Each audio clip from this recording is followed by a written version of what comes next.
bihi nasta'inu ala umuri dunya wa din. Wassalatu wassalamu ala asyrafil mursalin sayyidina wa habibina wa maulana Muhammadin wa ala alihi wa sahbihi ajma'in, amma ba'd. Hadirin hadirat rahimahullah, pada kesempatan yang mulia ini marilah kita senantiasa memanjatkan puji syukur kehadirat Allah Subhanahu wa Ta'ala atas limpahan nikmatnya kita dipertemukan kembali di majelis yang insya Allah penuh keberkahan, dalam keadaan sehat walafiat, tiada kurang satu apapun. Salawat salam kita haturkan pada junjungan kita Nabi besar Muhammad sallallahu alaihi wasallam. Semoga kelak di yaumil qiyamah kita berhak mendapatkan syafaatnya. Amin ya rabbal alamin. Hadirin hadirat rahimakumullah, kita masih melanjutkan kajian kita tentang surat Al-Baqarah. Pada kesempatan ini kita insya Allah akan membahas ayat nomor 6. A'udzu billahi minasyaitonir rajim. Bismillahirrahmanirrahim. Innal ladzina kafaru sawa'un 'alaihim a'andartahum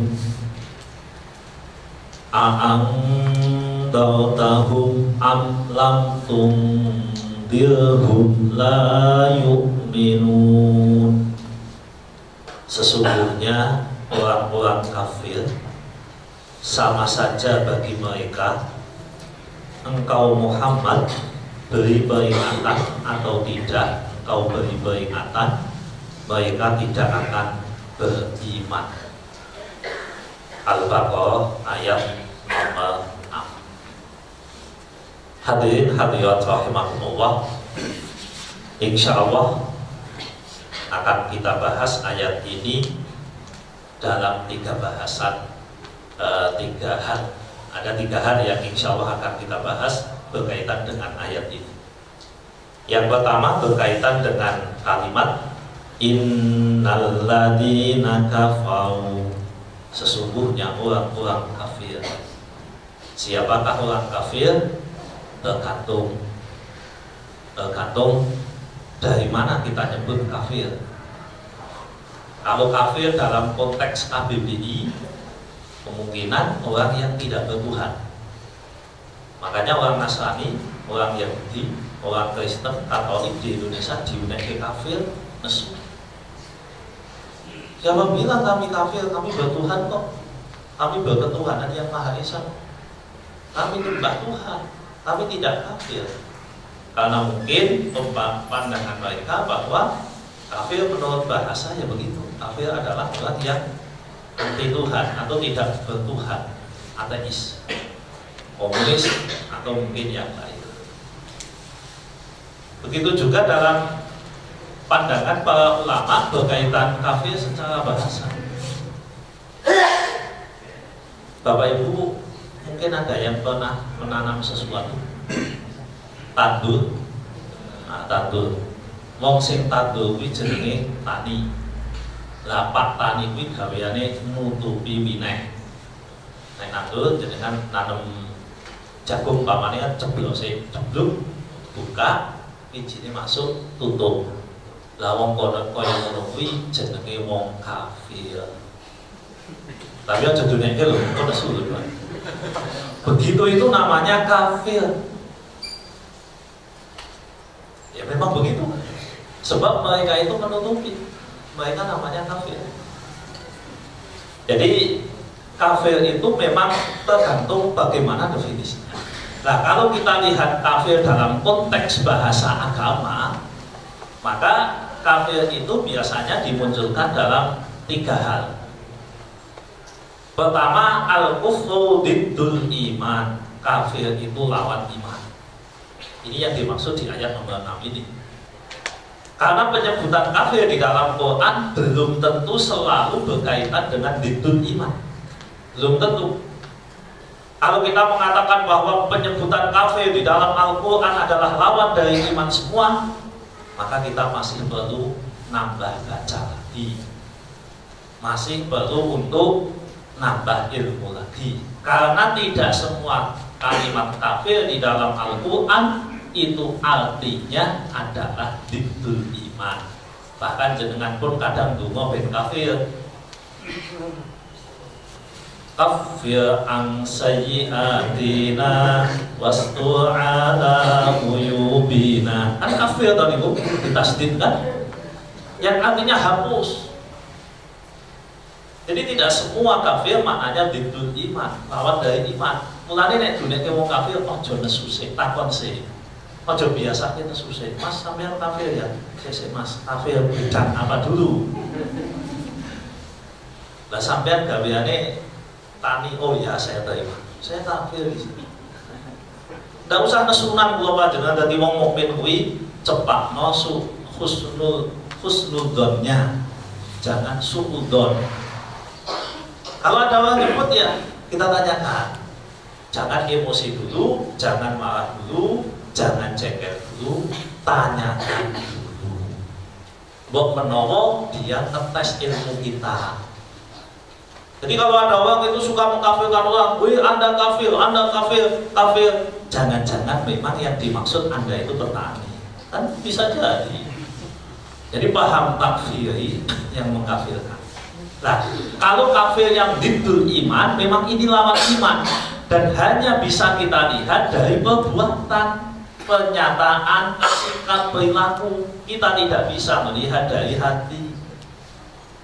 Kalau ada orang mengatakan syahadat asyhadu an la ilaha illallah wa asyhadu anna muhammadar rasulullah, dia bukan kafir.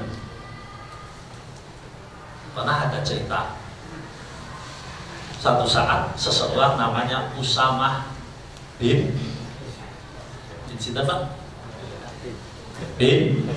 Zaid. Usamah bin Zaid zaman Nabi dulu, bukan Usamah bin Laden.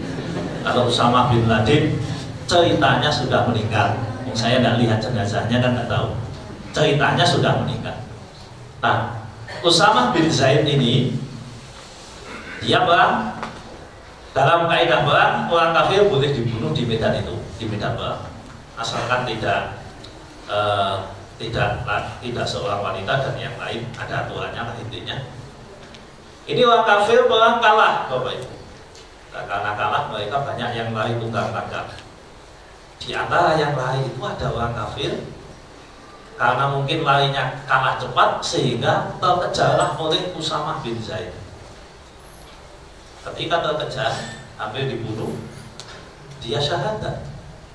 Jadi main di partai ini kata dipegang perang itu, asyhadu an la ilaha illallah wa asyhadu anna muhammadar rasulullah. Kita partai ini pula yuk. Masalahnya begitu dia syahadat, mestinya dia jadi muslim. Muslim itu haram darahnya, haram harga dirinya, tidak boleh diinjak-injak dua-duanya itu. Dia berpikir, terus tanya, kenapa kamu? Saya masuk Islam, enak kali kamu. Masuk Islam langsung mau dibunuh, langsung masuk Islam. Ah, kamu pasti hanya ingin berlindung di balik ucapanmu itu agar kamu tidak saya bunuh kan? Dah, saya serius masuk Islam. Kalau serius sudah kemarin kamu saya kejar, tadi barusan bunuh teman saya. Kok enak sampai begitu? Akhirnya ditanya, kamu Muslim enggak?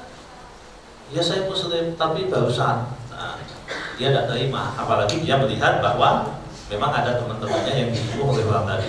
Dia ambil anak panah, tidak pakai busur, cekel langsung jemping, jelup, negaranya mati di medan perang itu. Akhirnya kasus itu sampailah ke telinga Rasulullah. Ketika sampai Rasulullah ditanya, ya Rasul, maaf, hei Usamah bin Zaid, saya dengar informasi seperti ini apa benar? Iya ya Rasul. Kenapa kau bunuh dia? Nah, dia kafir. Loh, dia kan udah syahadat. Ya, tapi kan Anda tahu sendiri ya Rasul. Orang ketika kepepet kan ngomongnya sampai naik jibri. Saya yakin dia itu bohong. Lalu Rasul bertanya, kok kamu bisa mengatakan yakin? Memang kamu sudah belah dadanya dengan isi hatinya? Ya belum ya Rasul, kamu gitu. Rasulullah menghukum Usamah bin Zaid membunuh orang tadi pada hari medan perang karena mengatakan kafir kepada orang yang beriman. Dan dia kan kafir ya Rasul, nanti di akhirat. Kalau sudah syahadat dia mukmin.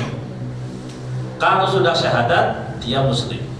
Terlepas hati nebiye orang nanti. Nah, ini al-kufru diddul iman. Kafir itu lawan dari mukmin. Dari hadis itulah kemudian para ulama menyampaikan kita tidak boleh ke Ka'bah. Kita hanya punya prinsip nahnu nahkumu bil dzawahir wallahu yatawalla bis-sarair.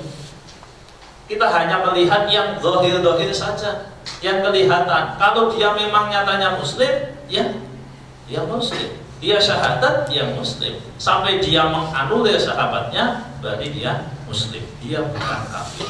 Kita jangan seperti Wojawu, Wojita yang senang ngafir ke orang lain. Jadi kalau melihat orang lain salah itu ucapan yang sering muncul adalah mengkafirkan. Karena kalau kita baca ilmu kalam, perdebatan para ulama ahli kalam, memang kadang kita miris juga, banyak yang gampang mengkafirkan. Kalau tidak sesuai dengan akidah ini maka dia kafir.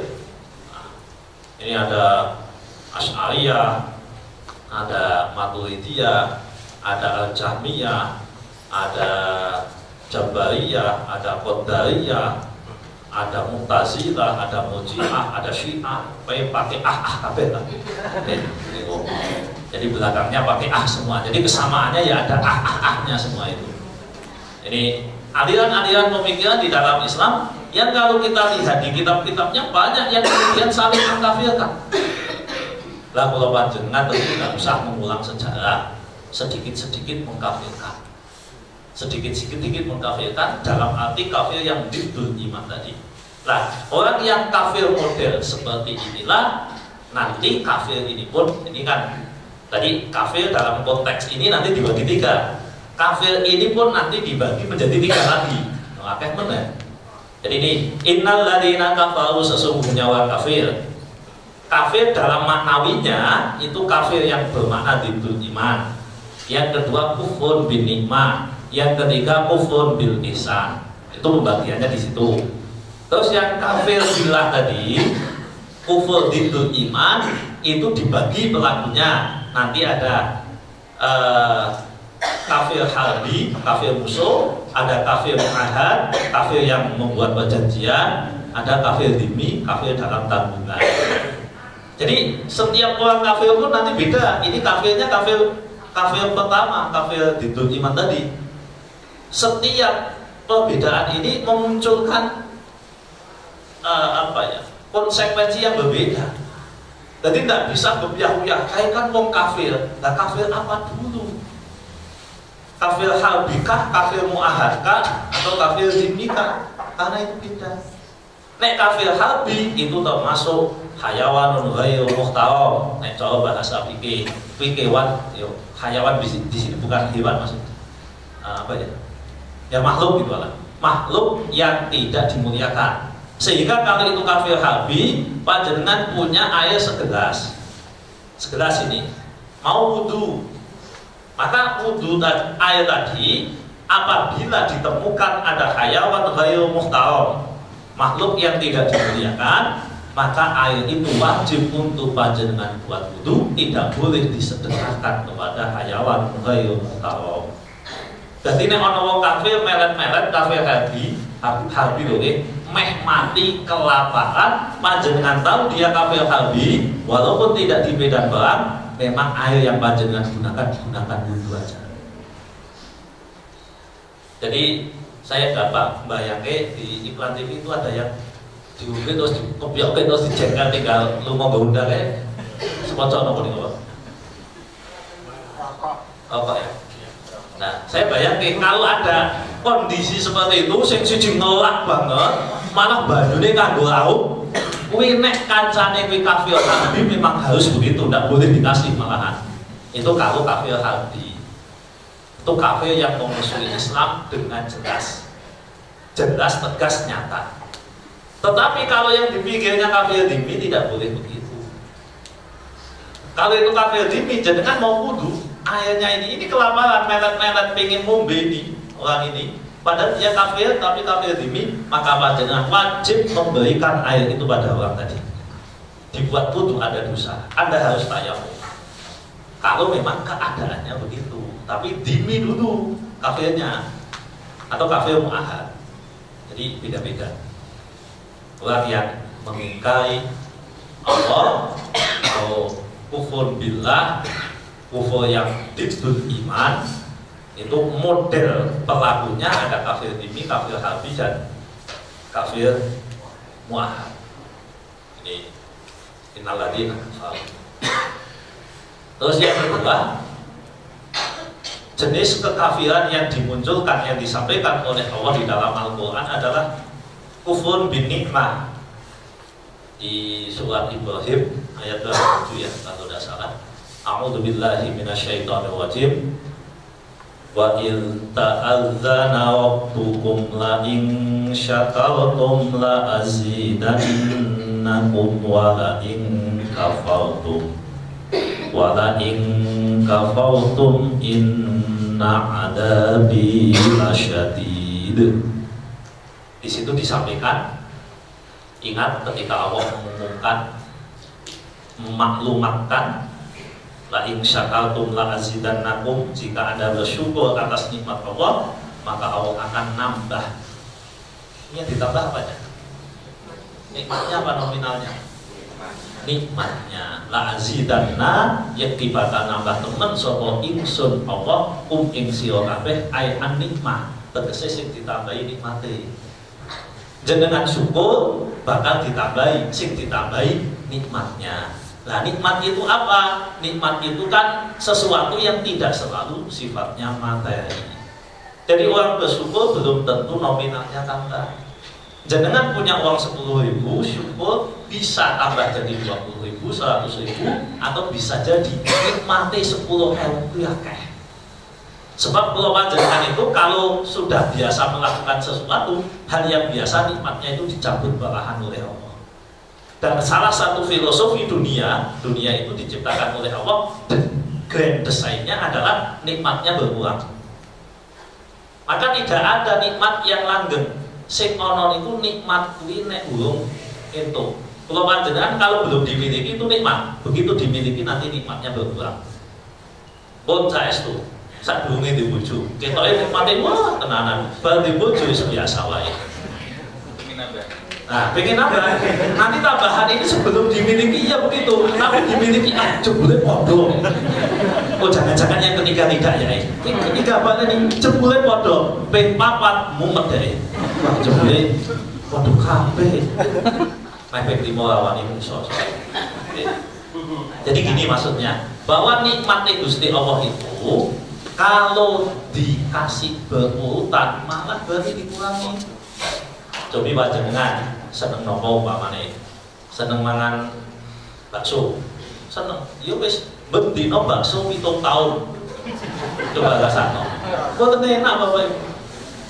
Ya karena grand design Allah memberikan nikmat itu. Kalau nikmatnya itu pengen ditambah oleh Allah, bukan di volumenya dibanyakkan, tetapi disyukuri, maka nikmat nanti. Saya pernah punya cerita. Jadi seperti dengan guru-guru seperti ini kan kumpulan KKD Motena. Nah, para KKD itu kan daerah yang paling jauh di musim paling ditekani. Luar biasa panggonane. Tidak bisa kecuali jalan kaki. Panggonane dong itu apa teater 5 kilo tapi melaku. Jalannya setapak. Wong orang sana itu kalau mau dibawa ke puskesmas itu ditandu, nek masuk angin, melaku niku wis kemringet akhirnya mari. Mantun gak PDW kemringet tapi ditandu, Pak. Nah, ini adalah kepala dinasnya tanya kepada sekolah, kalian kok terlambat terus? Mana? Nah, ya udah sih besok ke tempat saya Pak. Sampai sana ya tenang, disugoi sego keluban sama iwak ya keren. Luar biasa. Sawene ana sing tanduk niku tanduk kabeh sing mangan. Sebab kesel, sebab enak. Lho jebule nikmate niku mengko kesel. Itulah la in syakartum la azidan. Nah. Jadi konsepnya begitu. Yang ditambah itu nikmatnya. Allah tidak menjanjikan nominalnya. Allah menjanjikan nikmatnya. Sebaliknya wala in kafartum, jika engkau kufur, nah ini bagian yang kedua tadi, kufur bin nikmah. Jikalau Anda ingkar, mengingkari nikmat yang sudah aku berikan kepadamu, inna adabi lasyadid, sesungguhnya Allah akan mengadab. Jadi orang yang tidak bersyukur atas nikmatnya itu akan diadab. Lah adab dunianya dengan apa? Dengan gerangsang. Nonton gerangsang ini bahasa Indonesia ini apa Pak? Gerangsang support dua bahasa Jawa. Gerangsang itu tamak ya. Gerangsang itu ya jenengan wong Jawa kabeh iso rasa dicetak itu gerangsang itu ono tapi rasanya kurang ngoten niku lho. Jadi itu lawannya qanaah, lawanin nrimo. Gerangsang. Ini ada bila syadid itu di akhirat, di dunianya orang yang tidak bersyukur akan diberikan azab dunia. Meskipun bahasa azab dunia itu dong ya, boten patos pas, tapi tidak apa-apa ini pinjem aja. Wala in kafartum inna adabi lasyadid, azabku itu berat besar. Ini orang tidak akan diberikan kenikmatan. Dia diberikan hati yang gerangsang. Orang tahu kok sopir. Tidak pernah merasa ayem, tidak pernah merasa tenang. Itu orang yang kufur terhadap nikmati Gusti Allah. Nah tentu dosanya beda Bapak Ibu. Kalau dosanya kufur pertama tadi di iman, itu dosanya besar, bahkan nomor 1. Tapi kalau kufur bin nikmah, ya dosa tapi ya ora kaya kuwi, gedene luwih cilik. Jadi ini gedene luwih cilik. Besarnya lebih kecil kan? Ya maksudnya nah, ini kan besar. Nah ini besar tapi besarnya lebih kecil. Nah kira-kira ini bahasanya angel, ini di bahasa Inggris kayak pulang angel gitu. Besarnya lebih kecil, jadi gedine lebih cilik. Itu bahasa Jawa nih. Ya. Jadi beda ini dosanya antara kufur billah dengan kufur bin nikmah. Kufur terhadap nikmat. Karena para ulama itu memberikan beberapa indikator kufur nikmat. Contoh, minum pakai tangan kiri itu meskipun secara verbal tidak bagian dari kufur bin nikmah, tapi perilaku itu mengindikasikan dia kufur nikmah. Jadi kan kok muncul pakai tangan kiri, apa meneh ben adem, berarti kufur bin nikmah double. Nek dawuh Kanjeng Nabi seperti yang dikutip di dalam kitab Al-Adhkar oleh Imam An-Nawawi, barang siapa yang sadar dia minum sambil berdiri, maka disuruh memuntahkan. Dosa tidak, tapi sebaiknya dimuntahkan. Berarti itu tidak berkah, bikin penyakit dan seterusnya. Dimuntahkan lebih bagus daripada ditelan. Itu kalau minum sambil berdiri. Lah kenapa? Kenapa itu saya nggak tahu. Tapi para ulama menyebutkan bagian dari kufur bin nikmah ini. Kalau tangan kiri kita porsikan untuk makan, untuk minum. Makanya kadang saya kalau pakai garpu itu bingung. Nek pakai garpu kan kiri kan, berarti cetelisnya. Nah, kok gantian lagi. Nah, makanya daripada ngono nggak usah garpu. Nah, puluhan malah enak mana? Ya. Jadi Bapak Ibu, memang ini indikator bahwa minum khususnya dengan tangan kiri adalah menurut para ulama indikasi bahwa dia kufur terhadap nikmat. Lah nek jenengan kok kulino kidal pakai tangan kiri, makane niku Gusti Allah akan mencabut nikmat Anda. Makanya ya, buat sewu ini dipakai yang lain aja. Jangan dipakai untuk minum dan makan. Kalau nulis nggak apa-apa. Nulis kan ada yang kidal, nyemes speed apa? Panjang dengan badminton atau tenis, oh iya tidak apa-apa. Kalau ini tidak kufur nikmat, tetapi kalau untuk makan, untuk minum, memang para ulama banyak yang menyebutkan bahwa itu bagian dari kufur terhadap nikmat Gusti Allah. Ini yang kedua, kufur bil nikmat. Yang ketiga, kufur bil ihsan. Ini saya mengutip dawuhnya Rasulullah ketika Rasulullah mundur dari Isra Mi'raj. Beliau kan membawa banyak cerita. Bapak Ibu, biasanya manusia itu kan tingkat kepercayaan dibandingkan antara mendengar dengan melihat itu biasanya lebih tinggi melihat. Nek jenengan kok mendengar di satu tempat ada kecelakaan, bisa percaya bisa tidak. Tapi kalau melihat biasanya tingkat kepercayaannya lebih tinggi. Itulah yang kemudian salah satu yang di analisa oleh para ulama, kenapa Nabi kok di Isra Mi'rajkan. Jadi Nabi di Isra Mi'rajkan itu untuk melihat secara visual bagaimana simulasi neraka. Jadi neraka ada simulasi. Saya tidak tahu kalau kita umpamanya diberi kesempatan ke sana, ulama sing mari ngomong lebat dengan. Tapi yang ngono ditamati. Itu ada apa ya Jibril? Sokopi. Lawan kok ilane diketok-ketok dawa pendek meneh, potong meneh dawa. Ketaya akeh men bunga-bunga tapi dawa meneh, potong meneh dawa betul. Dan sapa kuwi wong tukang ngomong kuwi. Waduh. Kan begitu lebat dengan mesti ini.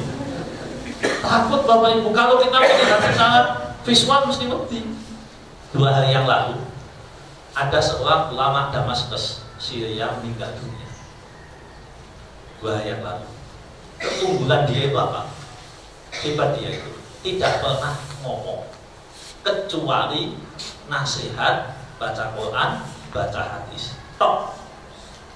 Saktiane kuwi mending bisu. Ajeng dahar ya ngoten kok. Utawa dengan bahasa isyarat ngomong kayak gitu nih, ya ayyuhan nasu qulu mimma fil ardi halalan thayyiban. Oh ya, bojone wis ngerti. Oh berarti kita lumangan iki. Lah padha wae nek ngomong mek bojone kunna libasul antum libasul lahum. Oh wis ngerti iki jaluk kemul iki.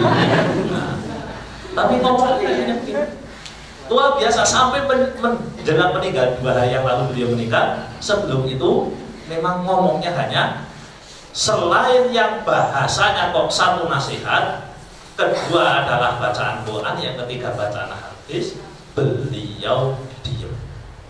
Jadi praktekkan betul falyaqul khairan aw liyasmut. Iku saking medine nek ilane diketok-ketok. Kula panjenengan ora patek wedi gitu ya. Ya tadi saya doakan ngomong apa teh lebih gitu. Jadi perlu divisualkan mungkin. Nek di rumah kita orang apa teh mandi gitu ya kan, dari visualkan mungkin kan begitu gambarnya. Nah biasanya kan manusia begitu. Maka Rasulullah diajak. Maka beliau menyampaikan, saya tidak pernah melihat sesuatu yang lebih mengerikan siksanya daripada di neraka. Itu Rasulullah. Kalimat mengerikan itu kalau begitu beliau mempunyai pengalaman langsung itu beda. Monggo panjenengan pengalaman ketemu langsung dengan umpamanya lewat TV itu beda Bapak Ibu. Beda. Jadi ada sesuatu yang tidak bisa kita ungkapkan, ada sesuatu yang tidak bisa kita gambarkan. Harus memang lewat visual. Langsung itu. Makanya Rasulullah dibawa ke sana. Rasulullah diajak turut simulasi. Itu baru simulasi Pak belum. Tapi wongnya ya wong tenan, wong tenan tapi wong simulasi bukan siapa digawe contoh Abu Lahab, Abu Lahab dicatat-catat gitu. Ya ada manusianya, tetapi itu simulasi. Simulasi yang dipraktikkan oleh para malaikat, dipraktikkan. Sebab kalau orang sekarang ini, walaupun orang-orang yang dinas kafir di dalam Al-Quran pun sekarang belum ada yang masuk neraka. Jadi neraka masih kosong sekarang. Malaikat belum mulai aksinya. Besok kalau sudah mulai aksinya, ya sekarang ya manas-manasi kompor. Ya kan beno panas sih sebenarnya kan. Loh, masalahnya kan udah dia diukur. Ini kudune pirang derajat Celcius kan, untuk supaya kula panjenengan itu bisa merasakan bagaimana diobong itu rasanya kaya apa. Sebab dan luar biasanya ambang batas rasa sakit kita itu dilepas, unlimited panjenengan besok. Ambang batas rasa sakit. Kalau sekarang itu panjenengan punya ambang batas rasa sakit. Nek dipuaklok oleh Mike Tyson jenengan langsung semaput. Tidak ada sakitnya. Kenapa? Ambang batas itu melewati, maka sakit hilang. Nggih, nek boten betul jajan. Orang sampai titik tertentu itu dia semaput. Dia pingsan itu karena sudah tidak mampu menahan rasa sakit yang ada di dalam dirinya. Ya, gitu. Dan di akhirat nanti itu ambang batas rasa sakit diubah. Ulama nadijat juluduhum badalnahum juludan ghayyaha liyaduhu. Lamnya itu lam alasan ditaklid. Nopo kok kulite? Jadi ulama nadijat juluduhum, nopo kulite wis gosong, wis entek-entekan, ternyata diganti lagi dengan julu dan akhir kulit yang lain. Dan ini kok di film Bapak Ibu, kok di film, tidak usah di film, kalau dengan nonton terus takon, inilah akibat orang yang begini. Saya yakin besok tidak ada yang begini. Saya pernah ketemu orang yang berhenti merokok. Saya tanya, loh kenapa Anda berhenti merokok? Saya melihat gambar di puskesmas. Ada tuh itu di puskesmas? Gambar wong rokok kan rusak kabeh. Berhenti dia nopo berhenti. Kuwi kayak kaya ngono. Bayangkan kalau itu di akhirat. Nah, berkaitan dengan itu Rasulullah menyampaikan, nuwun sewu, saya tidak dalam rangka untuk mendiskreditkan siapapun. Rasulullah menyebutkan, saya lihat penduduknya kok banyak wanitanya ya, nuwun sewu ibu-ibu. Jadi saya tidak dalam rangka itu. Wong bahasannya ini kok kalau tidak sini ya saya tidak sampaikan itu. Saya melihat kok penduduknya banyak wanita. Nah kalau pembelaan saya sih mungkin di dunia lebih banyak wanita. Jadi ya pantas nih akeh wedok. Katanya 1:50 di akhir zaman. Loh nek memang secara kuantitas lebih banyak perempuannya, terus yang lebih neraka akeh wong wedok kan ya wangun to nggih. Ya pantes to. Itu benar. Nah, di antara para wanita itu yang banyak penduduknya adalah para wanita. Lalu Kanjeng Nabi itu dengan bentuk hadis yang lain pernah menyampaikan, saya melihat penduduk neraka itu rata-rata orang perempuan, penduduk surga rata-rata orang miskin. Nek jenengan orang miskin berarti tidak masuk rata-rata. Rata-rata penduduk surga itu orang miskin. Maka Nabi pernah doa, Allahumma ahyini miskinan. Ya, dan hidupkan saya dalam keadaan miskin dan matikan saya dalam keadaan miskin. Donga iki ora patek payu, Pak. Pamane kula donga ya ora gelem donga amin. Lah piye ya Allah berikan saya hidup miskin. Rasa didongake sudah miskin. Iya. Akhirnya kan ini doa yang enggak bertolak. Donga iki ora patek payu, makane doa apa donga. Tuh nggih longko didongake bareng-bareng. Nah, penduduk surga yang banyak orang miskin, penduduk neraka yang banyak perempuan. Ditanyakan Rasulullah oleh sahabat, ya Rasul, kok perempuan itu mengapa? Ayat full adalah, apakah mereka kufur terhadap Allah? Dijawab tidak. Apakah mereka kufur terhadap engkau? Tidak juga.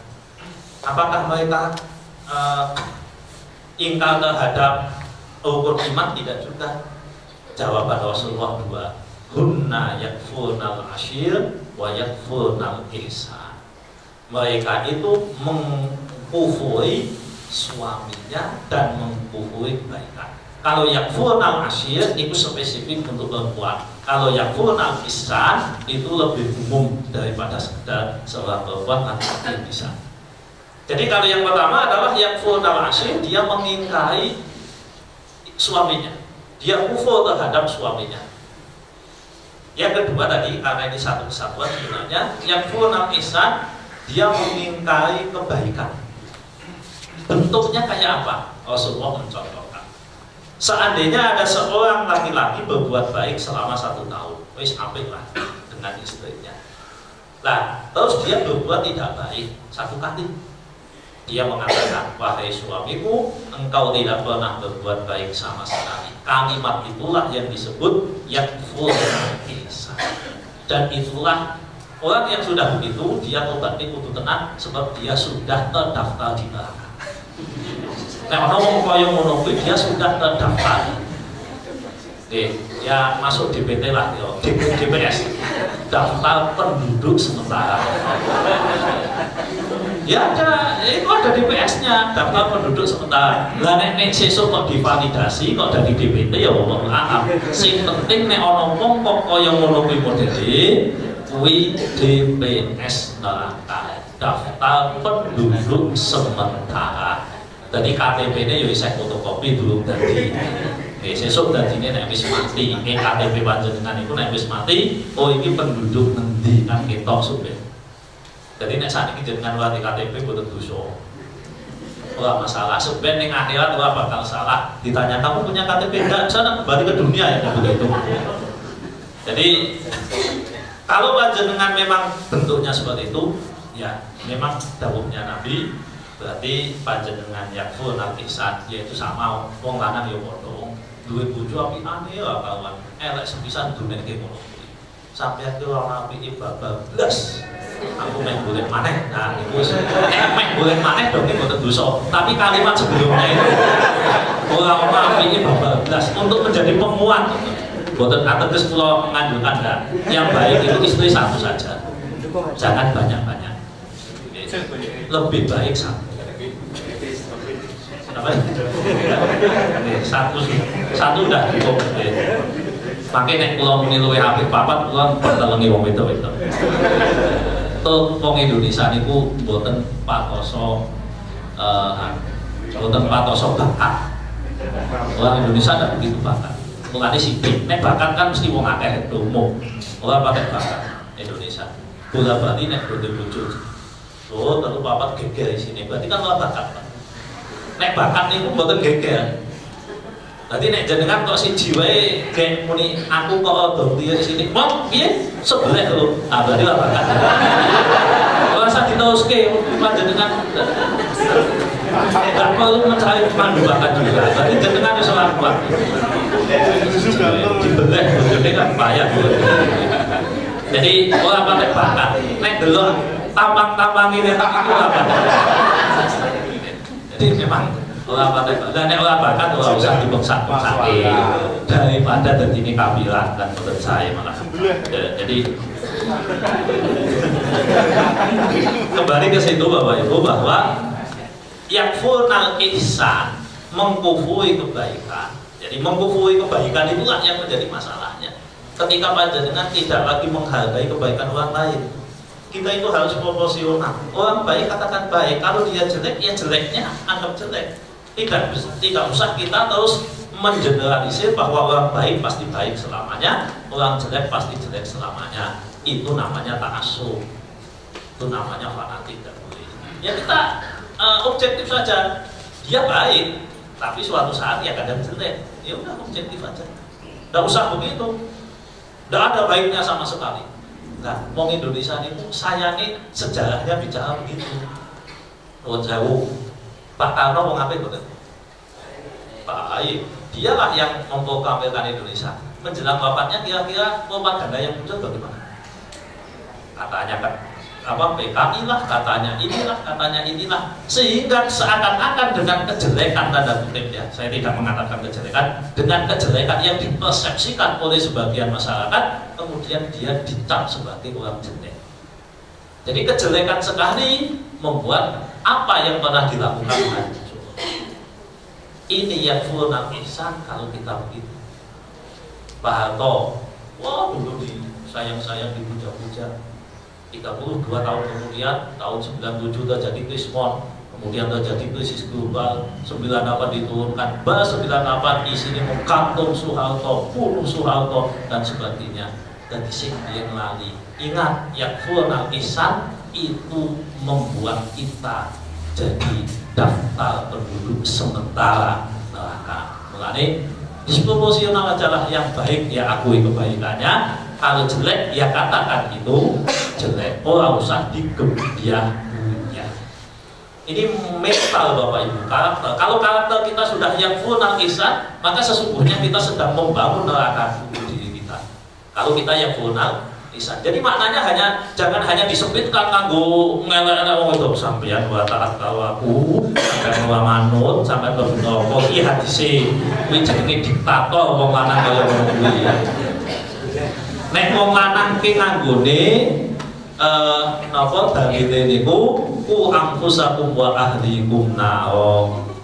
Niku dalile wong lanang. Aja awi jalu kawamuna ala nisa padake tak kandhani waca kuwi ya jalu kawamuna ala nisa. Manut ora manut neraka sampeyan. Nah, jangan begitu. Jadi kita harus proporsional. Dalam mengambil dalil juga kan harus proporsional. Ya, monggo jangan sampai yakfurunal ihsan kita termasuk golongan orang yang mengkufuri kebaikan. Karena itulah yang digambarkan oleh Nabi ketika beliau pulang Isra Mi'raj, bahwa saya Isra diperlihatkan ngerinya siksa neraka dan mereka penduduknya adalah yakfurunal ihsan, orang-orang yang mengkufuri kebaikan. Makanya kalau panjenengan nggih nek ana wong kok ngeleki awake dhewe. Coba nih, kayak itu menjeleki kita maksudnya, ya, berbuat jelek pada kita, padahal dia orang baik, maka kedepankanlah maaf daripada kita menjadi orang yang yakfurunal ihsan, mengkufuri kebaikan orang. Pada orang tua juga begitu, pada teman, pada siapapun. Kalau ini yang dikedepankan, sebenarnya kan yang dikehendaki dalam syariat kita, maka situ syariat kita itu kan kita hidup rukun, damai, aman, saling pengertian, saling memahami, itulah yang mestinya dikuatkan di dalam diri kita. Kalau kita membangun Islam dari sisi pandang seperti itu, insya Allah kita itu enjoy nikmat. Jadi orang Islam itu kan ukhuwahnya diperkuat, terus kemudian husnudzonnya diperkuat, tabayunnya diperkuat. Makanya saya sering sampaikan di era seperti ini, karena kita berada di era modern, sosial media begitu luar biasa. Kalau tidak hati-hati, klarifikasi do hilang, tabayun do hilang, terus senengane ngoten itu. Nah inilah yang kita miris sebenarnya melihat yang seperti itu, karena memang itu diancam oleh Rasulullah. Bapak Ibu hadirin hadirat rahimahullah, mungkin demikian dari apa yang saya sampaikan tadi. Intinya bahwa innalladzina kafaru, tadi saya menyampaikan sebenarnya 3 poin ya, ini baru 1 poin. Innalladzina kafaru kan ada sawa'un 'alaihim a'andartahum am lam tunzirhum, poin kedua, la yu'minun, poin ketiga. Tapi saya nggak boleh neruskan karena dibatasi, ini pun pas ini jadwalnya maksimal jam 1 kurang 14, itu pun maksimal, berarti kan buat di kantor kemunculan. Itu Bapak Ibu yang bisa saya sampaikan, semoga bermanfaat. Kurang lebihnya mohon maaf. Monggo kita akhiri pertemuan ini dengan doa, semoga pertemuan ini barokah, kita mendapatkan ridho dari Allah dan akhirnya kita diberi husnul khotimah. Amin ya rabbal alamin. Bismillahirrahmanirrahim. Allahumma sholli wa sallim wa barik ala sayyidina Muhammad wa ala ali sayyidina Muhammad. Alhamdulillahi rabbil alamin. Hamdas syakirin, hamdan na'imin, hamdan yuwafi ni'amahu wa yukafi'u mazidah. Ya Rabbana lakal hamdu kama yanbaghi li jalali wajhika wa 'azimi sultanik. Allahumma ighfir lana dhunubana wa liwalidayna wa limasyayikhina wa liman hadara fi hadzal majlis wa li jami'il muslimina wal muslimat wal mu'minina wal mu'minat al ahya'i minhum wal amwat. Allahumma 'allimna ma yanfa'una wanfa'na ma 'allamtana innaka antal alimul hakim.